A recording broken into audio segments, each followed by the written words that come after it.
ஒரு ஆத்மா வாழ்கிறது போல எல்லாவற்றிலும் வாழ்ந்து ஆண்டு முழுவதுமாய் சுகமாய் சந்தோஷமாய் வாழ கர்த்தருடைய ஆசீர்வதிப்பார்.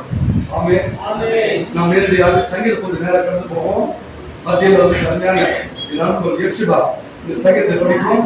கர்த்தருக்கு 130ஆம் சங்கீதம் 130ஆம் சங்கீதம் எப்சிபா வாசிக்கும்படி மைக் கொடுக்கும். 130ஆம் சங்கீதம் வாசிப்போம்.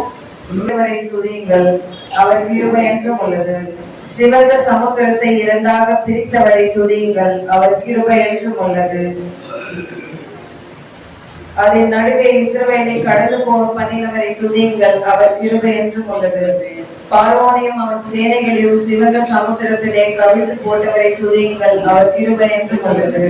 நம்முடைய ஜனங்களை வனாந்தரத்திலிருந்து நடத்தினவரை துதியுங்கள், அவர் கிருபை என்றும் உள்ளது. பெரிய ராஜாக்களை சங்கரித்தவரை துதியுங்கள், அவர் கிருபை என்றும் உள்ளது. பிரபலமான ராஜாக்களை அழித்தவரை துதியுங்கள், அவர் கிருபை என்றும் உள்ளது. எமோரியனின் ராஜாவாகி சீகோனை அழித்தவரை துதியுங்கள், அவர் கிருபை என்றும் உள்ளது. பாசானின் ராஜாவாகி ஓகை அழித்தவரை துதியுங்கள், அவர் கிருபை என்றும் உள்ளது. அவர்கள் தேசத்தை சுதந்திரமாக தந்தவரை துதியுங்கள், அவர் கிருபை என்றும் உள்ளது. அதை தம்முடைய தாசனாக இஸ்ரவேலுக்கு சுதந்திரமாக தந்தவரை துதியுங்கள், அவர் கிருபை என்றும் உள்ளது. தம்முடைய தாழ்வில் நம்மை நினைத்தவரை துதியுங்கள், அவர் கிருபை என்றும் உள்ளது. தம்முடைய சத்துருக்களின் கையிலிருந்து நம்மை விடுதலை பண்ணினவரை துதியுங்கள், அவர் கிருபை என்றும் உள்ளது. மாம்ச தேகமுள்ள யாவருக்கும் ஆகாரம் கொடுக்கிறவரை துதியுங்கள், அவர் கிருபை என்றும் உள்ளது. பரலோகத்தின் தேவனை துதியுங்கள், அவர் கிருபை என்றும் உள்ளது. ஆமென். பிதாவுக்கும் குமாரனுக்கும் பரிசுத்த ஆவிக்கும் மகிமை உண்டாவதாக. அமர்வும். ஆதியிலும் இப்பொழுதும் எப்பொழுதுமான சதா காலங்களிலும் மகிமையும் கனமும் உண்டாவதாக. ஆமென். வானத்தையும் பூமியையும் படைத்த சர்வ வல்லமையுள்ள பிதாவாகிய தேவனை விசுவாசிக்கிறேன். அவருடைய ஒரே குமாரனாகிய நம்முடைய நாதர் இயேசு கிறிஸ்துவையும் விசுவாசிக்கிறேன். அவர் பரிசுத்த ஆவியினாலே கன்னிமரியாத்தில் உட்பவித்து பிறந்தார். பொந்து பிலாத்தின் காலத்தில் பாடுபட்டு சிலுவையில் அறையுண்டு மரித்து அடக்கம் பண்ணப்பட்டு பாதாளத்தில் இறங்கி மூன்றாம் நாள் மரித்தோரிலிருந்து எழுந்தருளினார். பரலோகத்துக்கு ஏறி சர்வ வல்லமையுள்ள பிதாவாகிய தேவனுடைய வலது பார்சத்திலே வீற்றிருக்கிறார். அவ்விடத்திலிருந்து உயிருள்ளோரையும் மரித்தோரையும் நியாயம் தீர்க்க வருவார். பரிசுத்த ஆவியையும் விசுவாசிக்கிறேன். பொதுவாக இருக்கிற பரிசுத்த சபையும் பரிசுத்தவான்களுடைய ஐக்கியமும் பாவ மன்னிப்பும் சரீர உயிர்த்தெழுதலும் நித்திய ஜீவனும் உண்டு என்று நான் விசுவாசிக்கிறேன். ஆமென். கர்த்தருடைய விசுவாசத்தின்படியே உங்களை ஆசீர்வதிப்பாராக. ஆமென். ஆதியாகமம் 2ஆம் அதிகாரம் 1 முதல் ஆமென். 9ஆம் வசனம் வரை யாவரும் கேட்போம். ஏனென்றால் வாசிக்கும்படி தெரிந்து கொள்ளப்பட்ட வேத பகுதி ஆதியாகம புஸ்தகம் 12ஆம் அதிகாரம் 1 முதல் 9 முடிய. கர்த்தர் ஆபிரகாமை நோக்கி, நீ உன் தேசத்தையும் உன் இனத்தையும் உன் தகப்பனுடைய வீட்டையும் விட்டு புறப்பட்டு நான் உனக்கு காண்பிக்கும் தேசத்துக்கு போ. நான் உன்னை பெரிய ஜாதியாக்கி உன்னை ஆசீர்வதித்து உன் பேரை பெருமைப்படுத்துவேன். நீ ஆசீர்வாதமாய் இருப்பாய். உன்னை ஆசீர்வதிக்கிறவர்களை ஆசீர்வதிப்பேன், உன்னை சபிக்கிறவர்களை சபிப்பேன். பூமியில் உள்ள வம்சங்கள் எல்லாம் உனக்குள் ஆசீர்வதிக்கப்படும் என்றார்.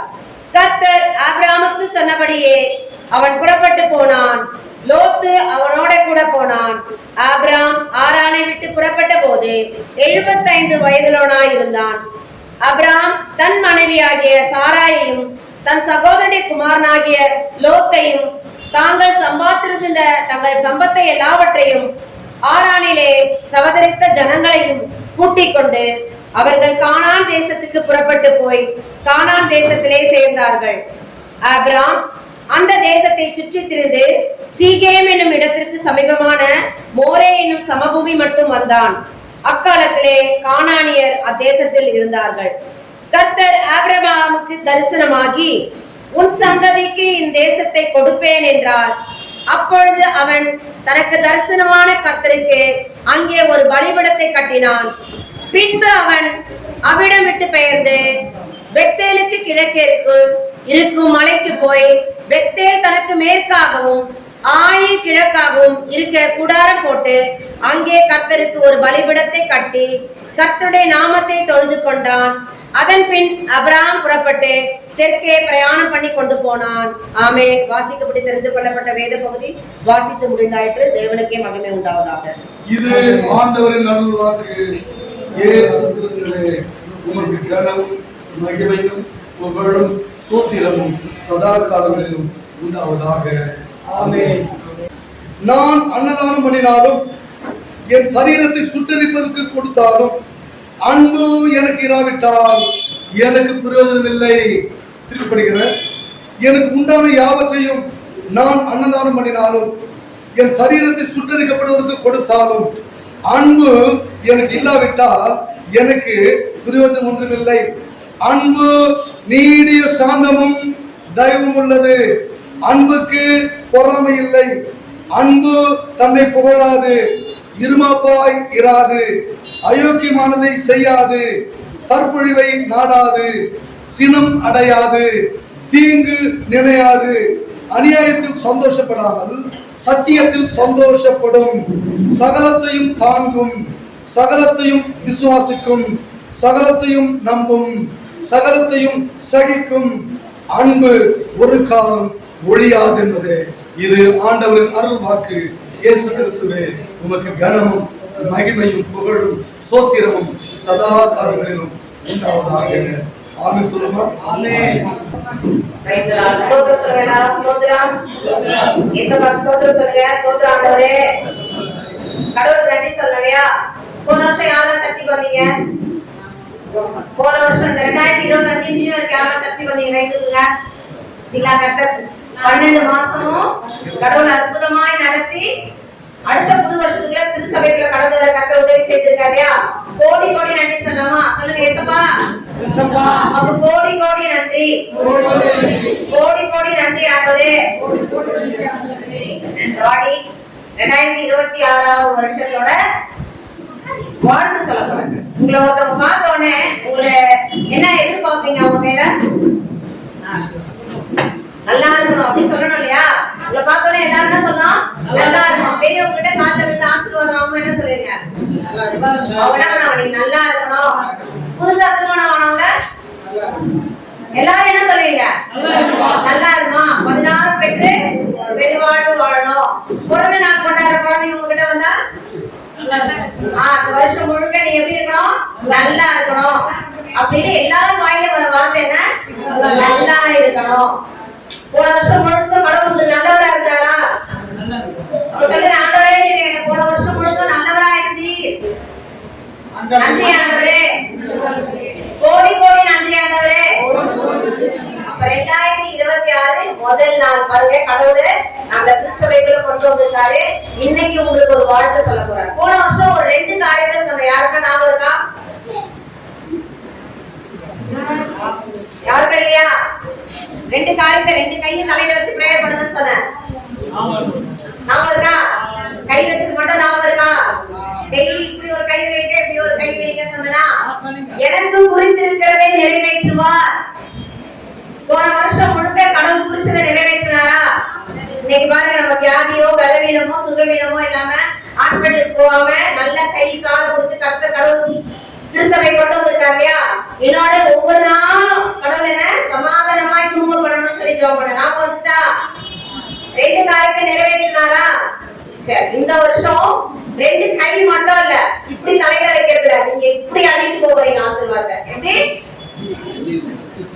நீங்க டெய்லியுமே, அதாவது நிமிஷத்துக்கு நிமிஷம் நீங்க கஷ்டம் வந்துச்சு துன்பம் வந்துச்சுன்னா உடனே இந்த வசனத்தை சொல்லணும். போன வருஷம் நான் சொன்னேன், எனக்கு என்ன நீங்க வச்சிருக்கீங்களோ அதை நடத்துங்க.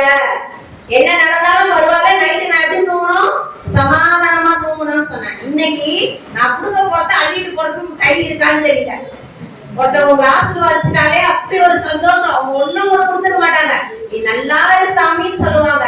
அந்த ஒரு வார்த்தையை கேட்டோட உங்க மனசு எப்படி இருக்கும்? அப்படியே ஒரு உடம்பு ஃபுல்லா எடுத்து அள்ளி கையில கொடுத்த மாதிரி ஒரு சந்தோஷம் வரும் இல்லையா? அப்ப அதே மாதிரி வேதத்துல ஏசப்பா நமக்கு நிறைய நன்மைகளை வச்சிருக்காரு. அதுல நிறைய வார்த்தைகளை நிறைய ஊழியக்காரர்கள் சொல்லி நீங்க கேள்விப்பட்டிருப்பீங்க. ஒருத்தவங்க உங்களை ஆசீர்வச்சானா நல்லாருன்னு சொல்றது எத்தனை வார்த்தை? எத்தனை வார்த்தை? ஒரே ஒரு வார்த்தை. அப்போ வேதத்துல ஒரு இடத்துல ஏசப்பா 1 சொல்லல, 2 சொல்லியிருக்கார். 2 மடங்கு ஆசீர்வதிப்பேன்னு சொல்லியிருக்கார். யோசிச்சு நீங்க பதில் சொல்லணும். உங்களுக்கு 2 மடங்கு ஆசீர்வாதம் வேணும்னு சொல்றவங்க அல்லேலூயா சொல்லுங்க. அப்போ இன்னைக்கு 2 கையில 2 ஆசீர்வாதம் எடுத்துட்டு போறீங்க. வேதத்தின் பிரகாரம் சகல பலனை தருவேன். அதுதான் உங்களுடைய இந்த வருடத்தை வாக்கு. யோசிச்சுக்கங்க, நான் சொல்றதுல ஒரு ரகசியம் மறைந்து இருக்கு. உங்களுக்கு 2 வேணுமா? அடுத்தது 5 மடங்கு ஆசீர்வாதம் வச்சிருக்காரா? யாருக்கெல்லாம் 5 வேணுமோ அல்லேலூயா சொல்லுங்க.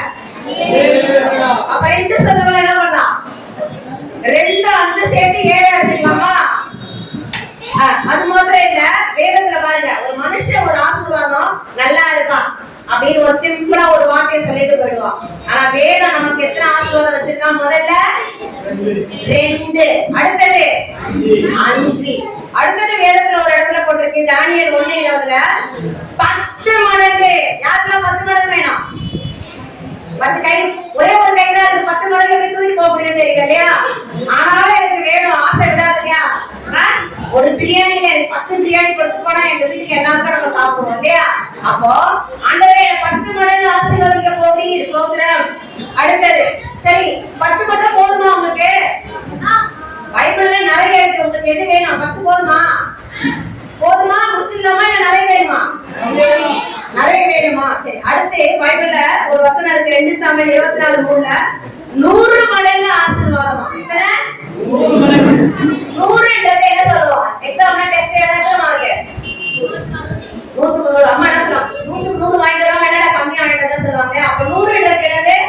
முழுமை. யாருக்கெல்லாம் 100 மடங்கு ஆசீர்வாதம் வேணும் இல்ல அதுக்கு மேல வேணுமா? அப்ப கை தூக்காதீங்க. 100 எனக்கு வேண்டாம், அதுக்கு மேல வேணும் இல்லையா? அடுத்த வேதத்துல ஒரு வசனம் கொடுத்திருக்கு. உபாகமம் 1:11 எத்தனை மடங்கா? யார் சொல்றீங்க? பாத்தீங்களா, அந்த அக்கா கண்டுபிடிச்சிட்டாங்க. எத்தனை மடங்கு? அப்ப இந்த வருஷம் அவங்க எத்தனை மடங்கு ஆசீர்வாதம் கொடுக்க போறாங்க? 1000. 100 இல்லடா, 100க்கு அப்புறம் எத்தனை? இப்பொழுது இருக்கிறதை காட்டிலும் 1000 மடங்கு ஆசீர்வதிக்கும்படிக்கு உன் தேவன் உன் பக்கத்துல நிற்கிறாராம். எத்தனை மடங்கு? 1000 மடங்கு. ஆனா எனக்கு பத்தாது. ஐயா உங்களுக்கு போதுமா? 1000 போதுமா?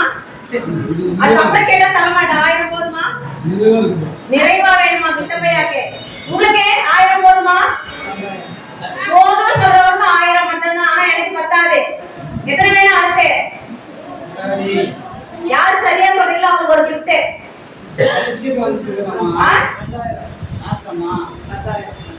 10,000 இருக்கு ஆயுதத்துல. வேதத்தின் பிரகாரம் சொல்லுங்க. ஒருத்தருடைய வாழ்த்துதல் வேதத்துல ஒரு நம்பர்ல கொடுத்திருக்காங்க. யாரு சரியான விடை சொல்றீங்களோ அவங்களுக்கு ஒரு பரிசு உண்டு. ஒருத்தவங்க வேதத்துல வாழ்த்துறாங்க, நீ நல்லா இருக்கு. ஒருத்தவங்க பெரியவங்க வாழ்த்தும் போது ஒரு ஆசீர்வாதம் இல்லையா? அதுக்கு அடுத்து என்ன சொன்ன? ரெட்டிப்பான நன்மை. அப்பா அந்த சபையை கண்டுபிடிச்சா அவங்களுக்கு gift கொடுத்துடலாமா? கண்டிப்பா சபை முடிச்சோட சர்ச்ல வச்சு அவங்களுக்கு ஒரு gift கொடுத்துடலாம். எத்தனை? யாருக்கு சொன்ன வாக்குத்தத்தம் அது? ரெபேக்கா ஒரு சகோதரி, ஒரு பெண். உங்கள மாதிரி ஒரு பெண்ணுக்கு அவருடைய உடன் பிறந்த சகோதரன் வாழ்த்துறாரு. எப்படி வாழ்த்துறாரு? கோடா கோடியாய் பெருகுவாயாக. இந்த 2026ல நான் எடுத்துட்டு போறேன்ப்பா. எனக்கு ஒரு நாளைக்கு 1 போட்டா கூட 365. எனக்கு அது பத்தாது. எத்தனை வேணும்? கோடா கோடி. 1 கோடி கூட இல்லையா?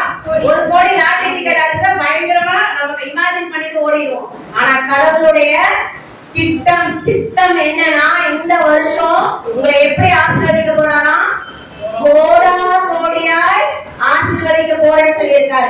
இப்ப கையை உயர்த்தி ஆண்டவரே சொல்லுங்க. எல்லாரும் கைகளை உயர்த்தி சொல்லுங்க. ஆண்டவரே, வேதத்துல சொல்லப்பட்டது போல என்னுடைய வாழ்க்கையில எல்லாத்தாலையும் கை வச்சுக்கிறேன். என்னுடைய வாழ்க்கையிலும் என்னுடைய குடும்பத்திலையும் இந்த ஆசீர்வாதத்தை இந்த 2026ல எனக்கு தாருங்க ஆண்டவரே. கோடா கோடியாய் பெருகுவாய். எப்படியா? கோடா கோடி. இப்ப வலது பக்கம் இடது பக்கம் மட்டும், ஒரு பக்கம் மட்டும் பெருக மாட்டோம். வலது பக்கம் இடது பக்கம், தெற்கே மேற்கே தேவன் நம்மளை எப்படி ஆசீர்வதிக்க போறாரு தெரியல. நீ அடுத்த வருஷம் வந்து நீங்க 31ஆம் தேதி சொன்ன சபையில ஆண்டவர் வாக்கு கொடுத்தார், என்ன கோடா கோடியா ஆசீர்வதித்தார். அதுவும் நான் கோடா கோடியா எப்ப இல்ல, இந்த ஜனவரி போறது டிசம்பர்ல கிடையாது. இன்று நீ நம்பனா ஆகாய் 2ல ஒரு வாக்கு தத்தத்தை தீர்க்கதரிசனம் கொடுத்திருக்காரு. என்ன வசனம்? யார் கண்டுபிடிப்பீங்க? ஆகாய் 2:19 நினைக்கிறேன். ஆகாய் சொன்ன டக்கு ஞாபகம் வந்துடுவேன். இன்று முதல். எப்படி? நாளைக்கு இல்ல, ஒரு மாசம் கழிச்சு இல்ல, ஒரு வாரம் கழிச்சு அல்ல, ஒரு வருஷம் கழிச்சு அல்ல. ஆண்டவர் உங்களை எப்படி ஆசீர்வதிக்க போகிறார்? இன்று முதல் உன்னை ஆசீர்வதிப்பேன். உன் வீட்டை இல்ல, உன் பிள்ளை இல்ல, உன் மாட்டை இல்ல, உன் வயலை இல்ல, உன்னை ஆசீர்வதிப்பேன். நீ ஆசீர்வாதமா இருந்தா நீ என்ன பண்ணுவ? உன் வீட்டிற்கு ஆசீர்வாதமா இருப்ப. நீ நினைச்சிட்டு இன்னைக்கு யோசிச்சுக்கலாம், என்னுடைய குடும்பம் இப்படி இருக்கு, என்னுடைய பிள்ளைகள் இப்படி இருக்காங்களே, நான் என்ன பண்ணுவேன் ஆண்டவரே, நான் தெரியலையே, நான் கலங்கி போய் வந்திருக்கேன் நினைக்கலாம். ஆனா ஆண்டவர் இன்னைக்கு உனக்கு ஒரு வாக்கு கொடுக்கிறார். இன்று முதல் உன்னை ஆசீர்வதிப்பார். எப்படி ஆசீர்வதிப்பார்? கோடா கோடியாய் ஆசீர்வதிப்பார். ஆண்டவரே, இந்த கோடா கோடி ஆசீர்வாதத்தை ஒவ்வொரு நாளும், அப்ப ஒரு நாளைக்கு எத்தனை கோடி எதிர்பார்த்தல, விசுவாசித்தால் தேவனுடைய மகிமையை காண்பாய். கடந்த வருடத்திலே கர்த்தரை நாங்கள் குடும்பமா விசுவாசிச்சோம். 100% கர்த்தரை எங்கள் வாழ்க்கையிலே வாக்கு பண்ணினதை நிறைவேற்றினார். இந்த 2026லும் கர்த்தர் வாக்கு கொடுத்தபடியே கோடா கோடியாய் எங்களையும் எங்கள் குடும்பத்தையும் பிள்ளைகளையும் எங்கள் திருச்சபை மக்களாகிய உங்களையும் உங்கள் மூலமாய் உங்கள் குடும்பங்களையும் கர்த்தர் ஆசீர்வதிக்க உண்மையுள்ளவராயிருக்கார். சும்மா பொய் சொல்லிட்டு ஒரு சிலர் பொய்யா சொல்லிட்டு கடந்து போயிடுவாங்க. அதுக்கப்புறம் அவங்க திரும்பி கூட பார்க்க மாட்டாங்க. நம் தேவன் அப்படிப்பட்டவர் அல்ல. எப்படிப்பட்டவர்? அவர் உண்மையுள்ளவர். வாக்குத்தத்தம் செய்ததை நிறைவேற்ற உண்மையுள்ளவர். அப்ப நீங்க தான் ஒரு நாளும் சொல்லணும். காலையில எழுந்தோட ஆண்டவரே இன்னைக்கு நான் எழுந்துட்டேன். சிஸ்டர் சொன்னாங்களே சர்ச்சில சகோதரி, அப்ப இன்னைக்கு எனக்கு என்ன ஆசீர்வாதம் வச்சிருக்கீங்க? நான் அதை வாங்கிட்டு நைட்டு வந்து நான் என்ன பண்ணணும்? நைட்டு கடவுளுக்கு நன்றி சொல்லணும் அப்படி சொல்லி பாருங்க. அப்பா பாப்பாரு, ஐயோ இன்னைக்கு என் பிள்ளை வாங்கின ஆசீர்வாதத்துக்கு நன்றி சொல்லிடுச்சு. உடனே அடுத்த நாள் என்ன பண்ணுவாரு? உங்களுக்கான ஆசீர்வாதம் பிரிப்பர் முன்னாடியே ஆயத்தப்படுத்தி வச்சிருப்பாரு. நீங்க எதெல்லாம் இந்த வருஷம் கடந்த 2025ல முடியாதுன்னு நினைச்சு சோர்ந்து போனீங்களோ அந்த காரியத்தை 2026ல தேவன் முடிக்க வல்லவராய் இருக்கிறார். நிறைவேற்றுவது மாத்திரமல்ல, அதை முடிச்சே கொடுத்துருவார். அப்ப அப்படிப்பட்ட ஜீவனுள்ள தேவனை ஆராதிக்கிற நம்ம எல்லாரும் சந்தோஷமா சொல்லுங்க. பக்கத்துல இருக்கிற கைகளை கொடுத்து சொல்லுங்க, கோடா கோடியாய் பெருகுவாயாக. சொல்லுங்க, பக்கத்துல இருக்கிற கைகளை கொடுத்து சொன்னீங்களா? யாரு கை கொடுக்குறீங்களோ அவங்கதான் கோடி கோடி ஆசீர்வாதம். ஒருத்தரை விட்டுறாதீங்க. வயசானவங்களா இருந்தாலும் குழந்தைங்களா இருந்தாலும் பக்கத்துல இருக்கவங்க கை கொடுத்து ஆசீர்வதிங்க. நீங்க கோடா கோடியாய் இந்த வருஷத்துல ஆசீர்வதிக்கப்படுவீங்க. இன்னைக்கு பாக்குற அந்த ஸ்மைல், அந்த சிரிச்ச முகம் இந்த வருஷம் முழுவதும் கடவுள் என்ன பண்ண போறாரு? உங்களை சிரிக்க வச்சுக்கிட்டே இருக்க போறாரு. சந்தோஷமா இருங்க. பிரச்சனை, பாடு, அவமானம், நிந்தைகள் எல்லாம் வரும். எல்லாத்தையும் நீங்க என்ன பண்ணணும்? காலுக்கு கீழே போட்டுட்டு நமக்கு ஒருத்தர் இருக்கார். யாரு? அவரோட பேர் சொல்லுங்க. ஏசப்பா. நம்ம அப்பா யாரு? உலகத்துல பிரச்சனைனா அப்பா கிட்ட போகுமா? சொந்த அப்பா கிட்ட போகுமா? அதே மாதிரி நம்ம எல்லாருக்கும் ஒரு அப்பா இருக்காரு. அப்பா இல்லாதவங்களுக்கு யார் அப்பா? ஏசப்பா தான் அப்பா. அப்ப ஒவ்வொரு நாளும் உங்களை கரம் பிடிச்சு நடத்தி ஆசீர்வாதமா நடத்த போகிறார். சோர்ந்து போகாதீங்க. 365 நாளும் கர்த்தர் உங்களோடு கூட இருந்து கோடாக்கோடியா ஆசீர்வாதத்தை நடத்த போகிறார். கர்த்தர் வார்த்தைப்படி உங்களை ஆசீர்வதிப்பாராக.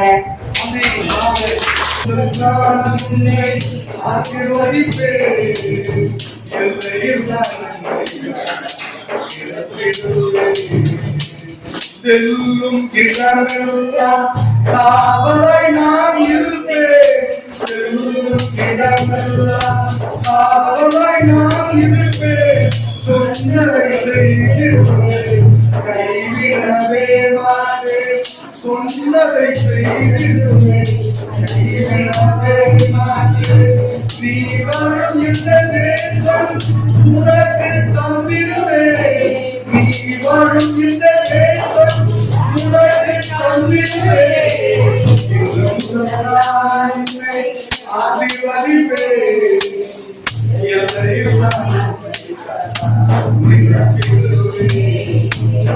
பரவி பாய்கின்ற ஆறுகள் நீதானே. பரவி பாய்கின்ற ஆறுகள் நீதானே. நதியோரம் வருகின்ற தோட்டமும் நீதானே. நதியோரம் வருகின்ற தோட்டமும் நீதானே. வாசலை தருகின்ற சந்தனமும் நீதானே. வாசலை தருகின்ற சந்தனமும் நீதானே. நான் உன்னை ஆசீர்வதிப்பேன்.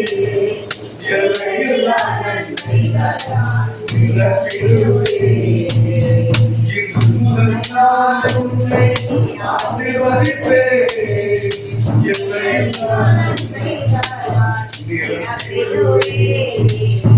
பரவி பாய்கின்ற ஆறுகள் நீதானே. நதியோரம் வருகின்ற தோட்டமும் நீதானே. பரவி பாய்கின்ற ஆறுகள் நீதானே. நதியோரம் வருகின்ற தோட்டமும் நீதானே. வாசலை தருகின்ற சந்தனமும் நீதானே. வாசலை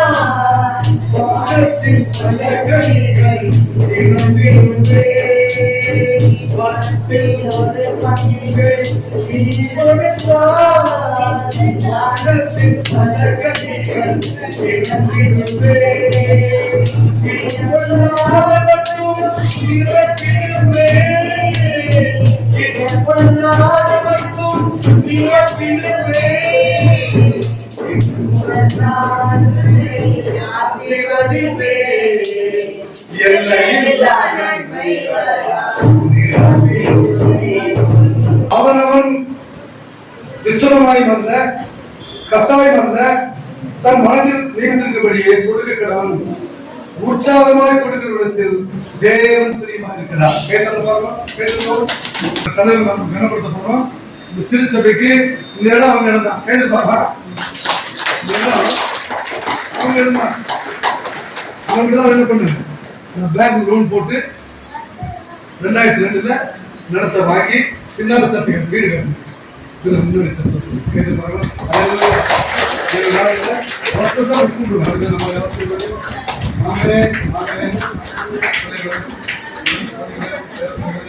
கர்த்தர் ஆசீர்வதிப்பார். இயேசு நாமத்தில் ஆமென்.